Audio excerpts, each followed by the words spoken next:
Assalamualaikum warahmatullahi wabarakatuh. Nama saya Rizky Maulia dari kelas 3C Prodi PAI. Saya di sini ingin menjelaskan materi dengan teori belajar behaviorisme dan konstruktivisme yang diampu oleh dosen Ihwanul Mutakin pada mata kuliah model dan strategi belajar mengajar. Yang pertama itu saya ingin menjelaskan pengertian teori belajar behaviorisme dan konstruktivisme. Lalu yang kedua yaitu saya ingin menjelaskan contoh penerapan teori belajar behaviorisme dan konstruktivisme. Lalu yang ketiga yaitu kelebihan dan kekurangan teori belajar behaviorisme dan konstruktivisme. Dan yang keempat yaitu tokoh-tokoh teori belajar behaviorisme dan konstruktivisme. Yang pertama itu saya ingin menjelaskan tentang pengertian dari teori belajar behaviorisme. Teori belajar behaviorisme itu menjelaskan bahwa belajar yaitu perubahan perilaku yang dapat diamati, diukur, dan dinilai secara konkret. Perubahan yang terjadi melalui rangsangan atau stimulans yang menimbulkan hubungan perilaku reaktif atau respon berdasarkan hukum-hukum mekanistik. Jadi teori belajar behaviorisme itu perubahan perilaku yang dapat dinilai pada rangsangan melalui rangsangan atau stimulans. Yang kedua yaitu stimulans yang tidak lain yaitu lingkungan belajar anak, baik yang internal maupun eksternal, yang menjadi penyebab belajar. Nah, sedangkan respon yaitu akibat atau dampak berupa reaksi fisik terhadap stimulans. Jadi teori belajar behaviorisme itu berdampak pada internal maupun eksternal, yaitu pada lingkungan dan juga pada fisik anak. Selanjutnya yaitu pengertian dari teori belajar konstruktivisme. Nah, teori belajar konstruktivisme itu teori belajar yang mengedepankan kegiatan mencipta serta membangun dari sesuatu yang telah dipelajari. Kegiatan yang membangun atau konstruktif itu dapat memacu siswa untuk selalu aktif sehingga kecerdasannya akan turun meningkat. Jadi teori belajar konstruktivisme itu dapat membantu siswa untuk meningkatkan keaktifan yang dapat meningkatkan suatu kecerdasannya. Lalu poin ketiga yaitu contoh penerapan teori belajar behavioristik. Nah, yang pertama itu menyusun materi atau bahan ajar secara lengkap, mulai materi sederhana sampai kompleks. Lalu yang kedua yaitu selama mengajar guru lebih banyak memberikan contoh berupa instruksi. Yang ketiga yaitu jika guru menjumpai adanya kesalahan pada materi maupun pada peserta didik, maka harus segera untuk diperbaiki. Yang keempat yaitu guru lebih aktif memberikan latihan agar terbentuk kebiasaan yang diinginkan. Yang kelima yaitu guru memberikan evaluasi berdasarkan perilaku yang terlihat. Lalu yang terakhir, guru harus mampu memberikan penguatan, reinforcement, baik dari sisi positif maupun dari sisi negatif. Selanjutnya yaitu contoh dari penerapan teori belajar konstruktivisme. Yang pertama yaitu saling berbagi pengetahuan antara guru dan siswa. Yang kedua yaitu guru bertindak sebagai pemandu atau fasilitator. Jadi pada penerapan teori belajar konstruktivisme itu guru yang menjelaskan kepada siswa atau sebagai pengarahan tentang materi yang disampaikan kepada siswa. Yang ketiga yaitu kelompok belajar yang terdiri dari siswa yang berjumlah sedikit. Jadi dalam penerapan teori belajar konstruktivisme itu guru bisa memberikan suatu kelompok belajar yang dapat meningkatkan kekreatifan siswa dalam melakukan suatu pembelajaran. Selanjutnya yaitu poin yang ketiga. Kelebihan teori behavioristik. Yang pertama itu kelebihannya sangat cocok untuk memperoleh kemampuan yang membutuhkan praktek dan kebiasaan. Dengan bimbingan yang diberikan secara terus-menerus yang akan membuat peserta didik paham sehingga mereka bisa menerapkannya dengan baik. Jadi yang pertama kelebihannya itu cocok untuk memperoleh kemampuan yang membutuhkan praktek. Jadi siswa itu dibiasakan untuk mengadakan suatu praktek yang bisa diterapkan dengan baik oleh siswa tersebut. Lalu yang kedua yaitu materi yang diberikan sangat detail. Nah, pada materi yang diberikan sangat detail itu sama halnya dengan proses memasukkan stimulus yang hanya dianggap tepat. Dengan banyaknya pengetahuan yang diberikan, juga diharapkan pada peserta didik memahami dan mampu mengikuti setiap pembelajarannya. Lalu yang kelebihan ketiga yaitu membangun konsentrasi pikiran. Nah, pada teori ini adanya penguatan dan hukuman yang dirasa perlu. Penguatan yang akan membantu keaktifkan siswa untuk memperkuat munculnya respon. Hukuman yang diberikan yaitu sifatnya membangun sehingga peserta didik mampu berkonsentrasi dengan baik. Lalu poin yang ketiga yaitu kekurangan teori behavioristik. Nah, kekurangan pada teori behavioristik itu ada 3. Yang pertama, pembelajaran peserta didik hanya berpusat pada guru. Peserta didik hanya mendapatkan pembelajaran berdasarkan apa yang diberikan guru. Mereka tidak diajarkan untuk berkreasi sesuai dengan perkembangannya. Peserta didik cenderung pasif dan bosan. Jadi kekurangan pada teori behavioristik ini, guru hanya menjelaskan dan peserta didik tidak dapat berpikir secara kreatif atau tidak dapat menyampaikan idenya, dan pembelajarannya itu bersifat pasif atau membosankan. Lalu kekurangan yang kedua yaitu peserta didik hanya mendengarkan dan dengan tertib penjelasan guru. Pembelajaran yang bisa dikatakan pembelajaran model kuno, yaitu melafalkan apa yang didengar dan dipandang sebagai cara belajar yang efektif. Penggunaan hukuman biasanya sebagai salah satu cara untuk mendisiplinkan. Jadi kekurangan yang kedua yaitu sama halnya dengan pembelajaran model dahulu, model kuno, yaitu kita hanya bisa menghafalkan apa yang didengar dan juga dipandang, dan jika ada kesalahan untuk menjaga kedisiplinan itu biasanya guru hanya memberikan suatu hukuman. Lalu kekurangan yang ketiga yaitu peserta didik tidak bebas berkreasi dan berimajinasi.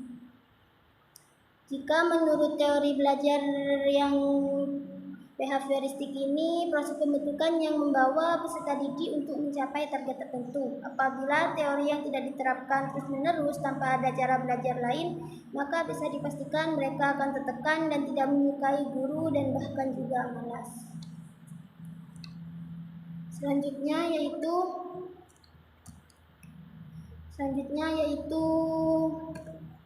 kekurangan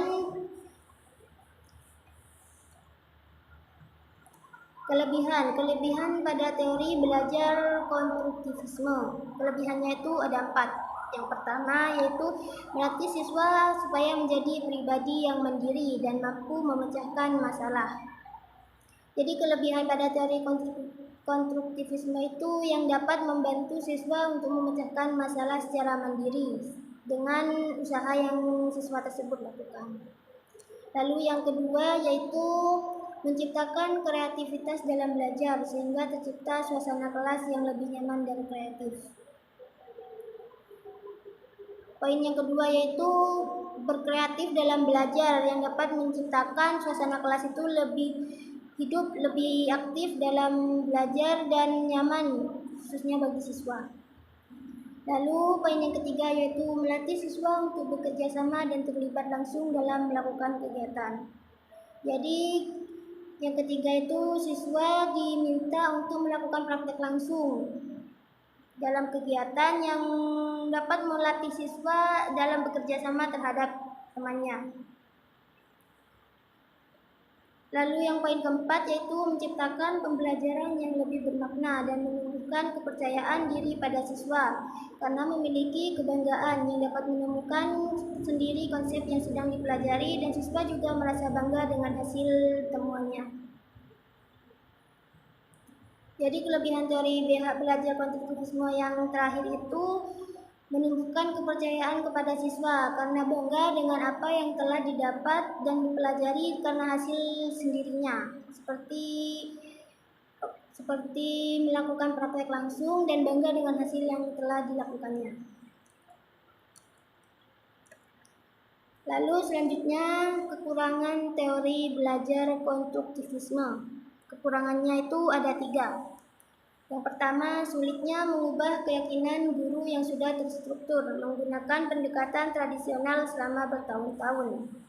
Kekurangan yang kedua yaitu dalam penerapan teori belajar konstruktivisme, guru harus memiliki kreativitas dalam merencanakan pembelajaran dan memilih atau menggunakan media. Guru yang malas dan tidak mau berkembang akan sulit menerapkan teori-teori belajar konstruktivisme.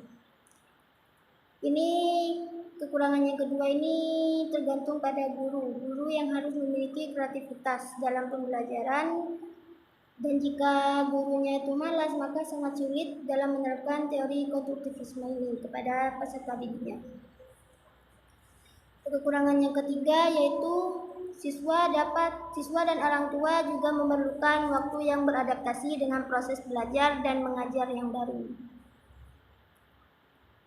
Jadi siswa ini memerlukan waktu untuk beradaptasi dengan proses belajar dan mengajar yang baru, seperti dengan adanya lingkungan yang baru, seperti di luar outbound, di luar sekolah, seperti itu.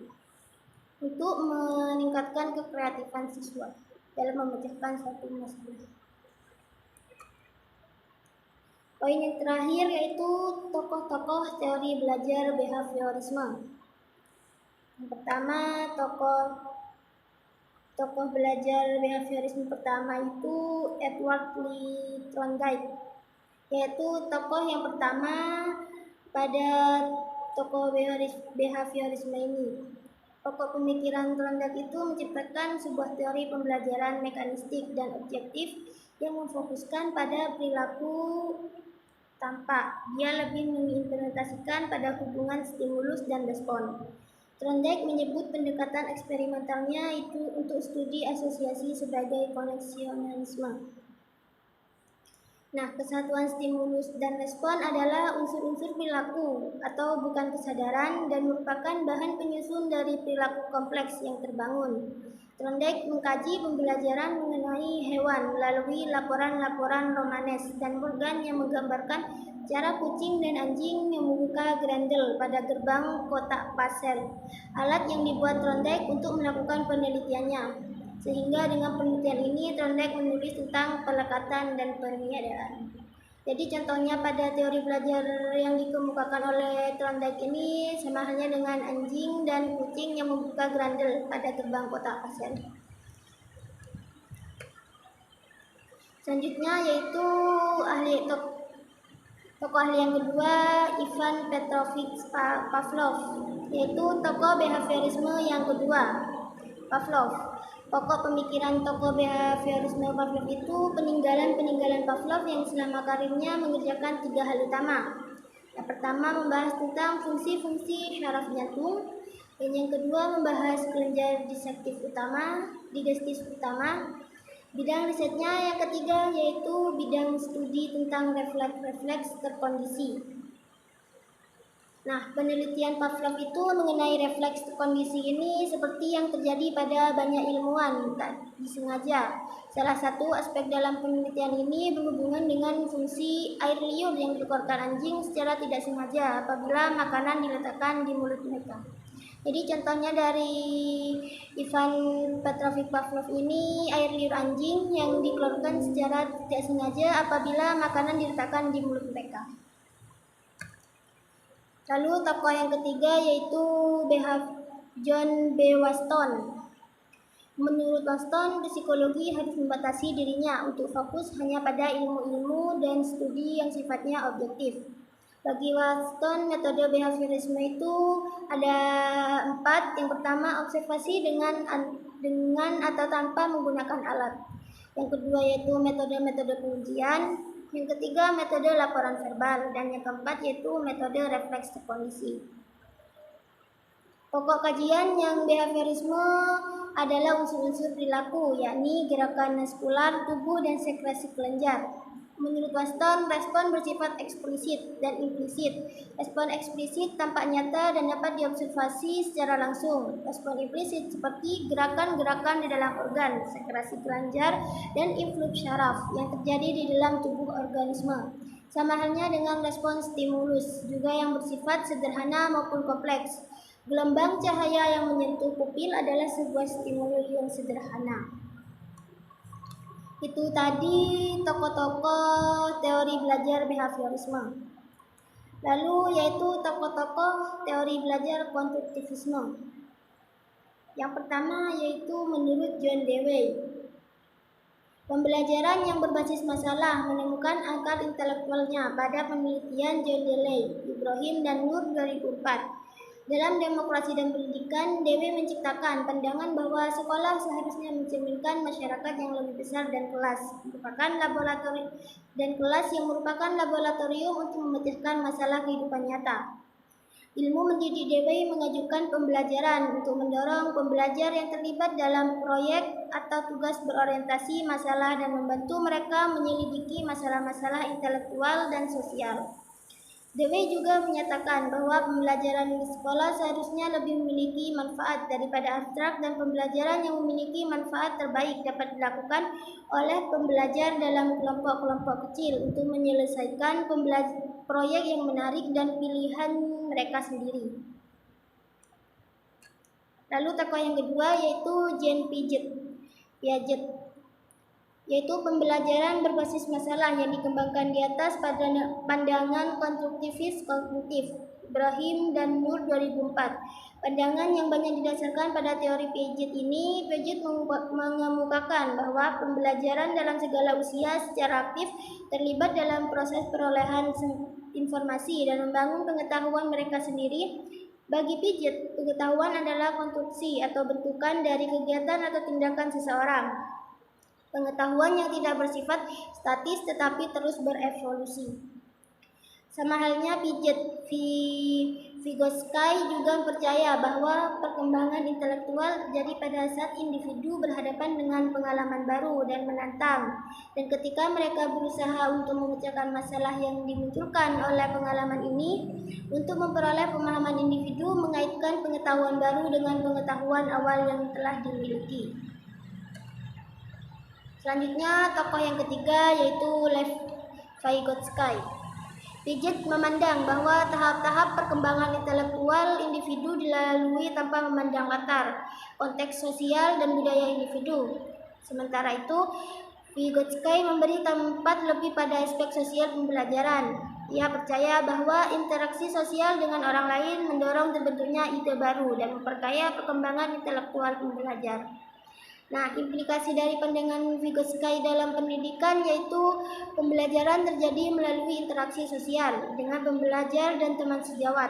Melalui tantangan yang lebih mampu, pembelajar bergerak ke dalam zona perkembangan terdekat mereka di mana pembelajaran baru terjadi. Baik, sekian presentasi dari saya, penjelasan dari saya. Kurang lebihnya mohon maaf. Wabillahi taufiq wal hidayah. Wassalamualaikum warahmatullahi wabarakatuh.